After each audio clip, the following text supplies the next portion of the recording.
यहाँ पे कलयुग के कुछ दोषों का वर्णन किया है। देखो समझते चलना, धीरे धीरे हम आगे गहराई में उतरते चले जाएंगे। बोले सौनकादिक ऋषि कहते हैं कि कलयुग में सबके आचरण बिगड़ गए हैं, स्वभाव बिगड़ गया है, खान पान गड़बड़ हो गया है, और इन सब चीजों के गड़बड़ होने से मन बुद्धि गड़बड़ हो गई है। बोले क्या है? देहात्म दृष्टयो मूढ़हा, हर कोई अपने आप को केवल शरीर समझ रहा है, देहात्मवादी बुद्धि हो गई है। हम सब यहाँ बैठे हुए हैं, हम अपने आप को यही मान रहे हैं कि यही शरीर हमारा सब कुछ है, इसके आगे से हमको कोई लेना देना नहीं है।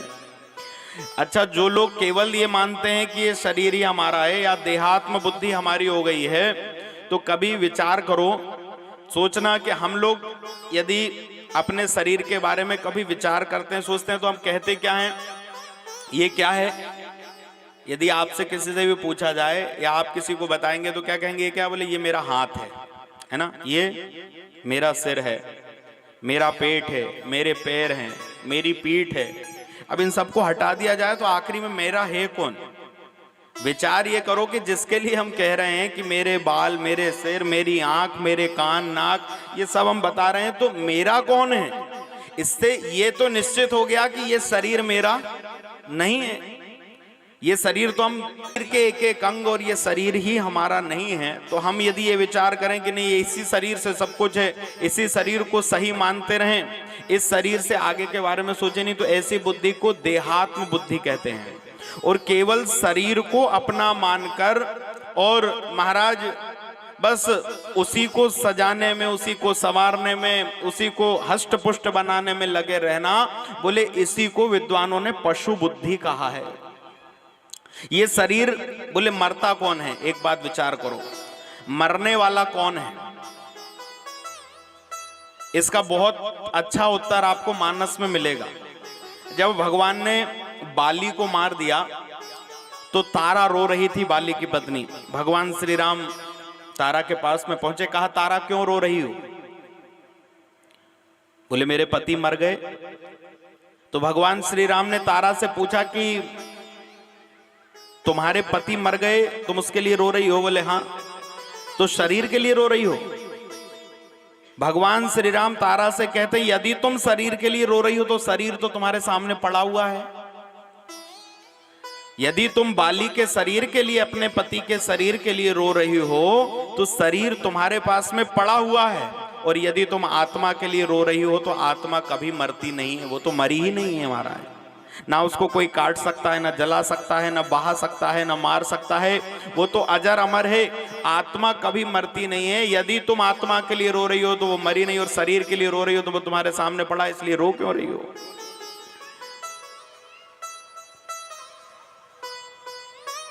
मानो ये कथा हमें बता रही है कि शरीर से हम जो यात्रा कर रहे हैं, ये किराए का घर मान करके ये चलें कि कुछ दिनों के लिए मिली परमात्मा के द्वारा ये जो घर हमें प्राप्त हुआ है, ये जो नवद्वारों की देह हमें मिली है, इस शरीर से वास्तव में ये शरीर हमारा घर नहीं है। इस शरीर को लेकर हम केवल यात्रा कर रहे हैं, आगे चल रहे हैं। यात्रा कब समाप्त हो जाएगी ये भी पता नहीं, कोई गारंटी नहीं है।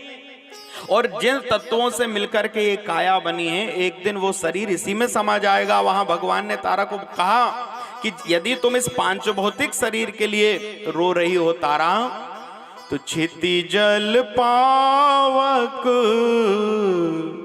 गगन समीरा, क्षितिजल पावक गगन समीरा, क्षितिजल पावक गगन समीरा, क्षितिजल पावक गगन समीरा। पंच रचित अति अधम शरीरा, पंच रचित अति अधम शरीरा। तारा, यदि तुम इस देह के लिए रो रही हो तो पांच तत्वों से मिलकर जो शरीर बना है वो पांच तत्वों में ही समा जाएगा। क्षिति जल पावक गगन समीरा, आकाश पृथ्वी जल वायु अग्नि से मिलकर के देह बना, और जो चीज जहां से प्रकट होती है वो वहीं समाप्त हो जाती है, वहीं चली जाती है। हमको और आपको भी यही समझना है। और यही समझाने के लिए सुखदेव महामुनि ने 7 दिनों तक राजा परीक्षित को श्रीमद् भागवत की कथा सुनाई, और अंत में 7वें दिन परीक्षित से बोला है कि त्वम तु राजा मरिष्यति पशु बुद्धि मिमाम जही। सुखदेव जी कह रहे हैं कि परीक्षित तुम मर जाओगे, ऐसी पशु बुद्धि का त्याग करो। मतलब ये शरीर के लिए जहां राजा पहले दिन इतने चिंतित थे कि मैं मर जाऊंगा, 7 दिन में मुझे मरने का श्राप मिल गया है, तो शुकाचार्य कहते हैं कि त्वम तु राजा मरिष्यति पशु बुद्धि मिमाम जही। इस पशु बुद्धि का त्याग करो कि तुम मरोगे।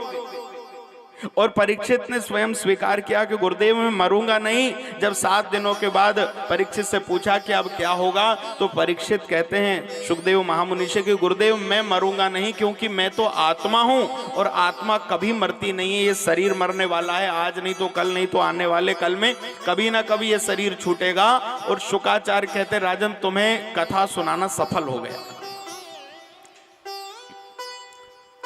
तो यहां जो बात कही कि देहात्म दृष्टयो मूढ़ा नास्तिका पशु बुद्धया, पशु बुद्धि जीव की हो जाएगी कलयुग में। बोले पशु बुद्धि होने का मतलब यही है कि हम शरीर को ही केवल अपना मान रहे हैं।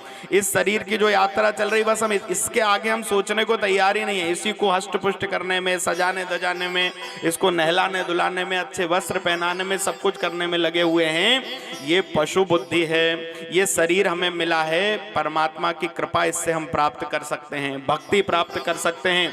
इससे ये साधन है। और महाराज ये शरीर साधन है, इससे हम श्राद्ध को पा सकते हैं, इससे हम शिव तत्व को पा सकते हैं। और उस परमात्मा को पाने के लिए हमें इस शरीर के अंदर महाराज मन आदि को निर्विकार करना होगा।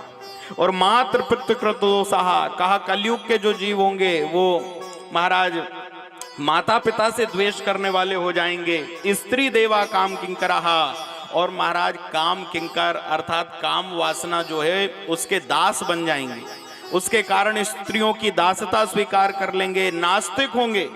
नास्तिकाः, उनके अंदर आस्तिकता नहीं होगी। बोले जो लोग कुछ आस्तिक बनेंगे भी, पीले कपड़े पहन लिए मंदिर में आ गए बताने के लिए, तो बोले उसमें भी बहुत लोग ऐसे होंगे जो केवल दिखावे वाली भक्ति करेंगे।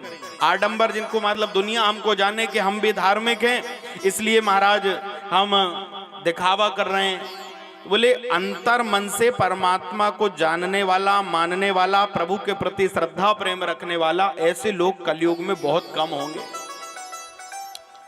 और इतने दोष यहां पर गिनाए कि महाराज कलयुग में जब जीव इतने सारे दुर्गुणों से युक्त हो जाएगा, उसका भाग्य मंद हो जाएगा, उसके पास आयु ज्यादा रहेगी नहीं, शरीर रोगों से घिर जाएगा, तो महाराज ऐसी स्थिति में जो देह को ही सब कुछ अपना मानेगा, उसकी पशु बुद्धि हो जाएगी, नास्तिक हो जाएगा, माता पिता से द्वेष करने लगेगा, काम किंकर हो जाएगा। तो ऐसे जीव का कल्याण कैसे होगा?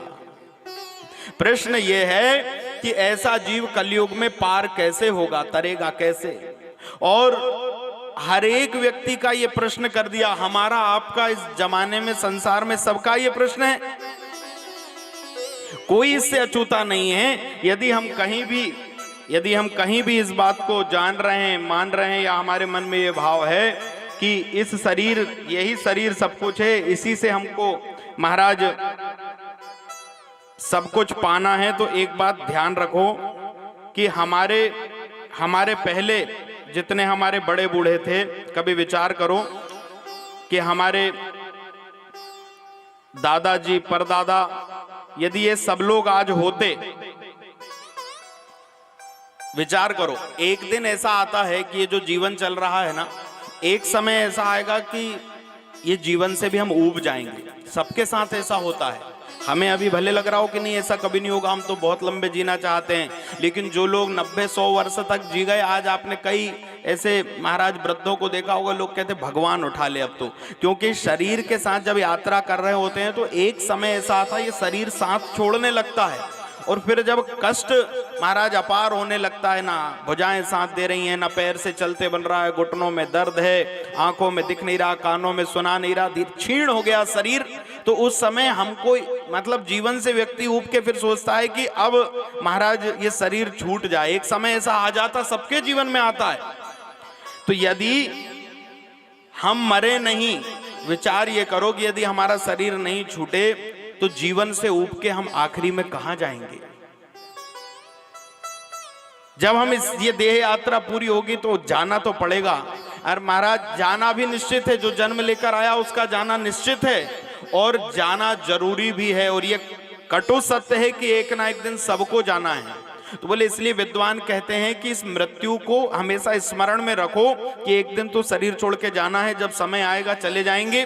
तो तैयारी बढ़िया करके रखोगे, अचानक कब समय आ जाए और जाना पड़े तो जाने के बाद पछताना नहीं पड़े महाराज। हाँ एकदम से, क्योंकि सामान हमारे पास बहुत सारे गारंटी वाले हैं, लेकिन इस देह की कोई गारंटी नहीं है, इस शरीर की कोई गारंटी नहीं है। अभी है, शाम को रहेगा कि नहीं रहेगा, कल रहेगा कि नहीं रहेगा, एक क्षण का पता नहीं, एक पल का पता नहीं है। इसलिए तैयारी रखो। बोले तैयारी में क्या करें महाराज, अच्छे कपड़े पहन लें, अच्छे सज धज जाएं, अच्छे मोटर गाड़ी बंगला। बोले नहीं, ये सारी चीजें जो यहीं छूटने वाली है। तैयारी उसको जो साथ में ले जाना हो।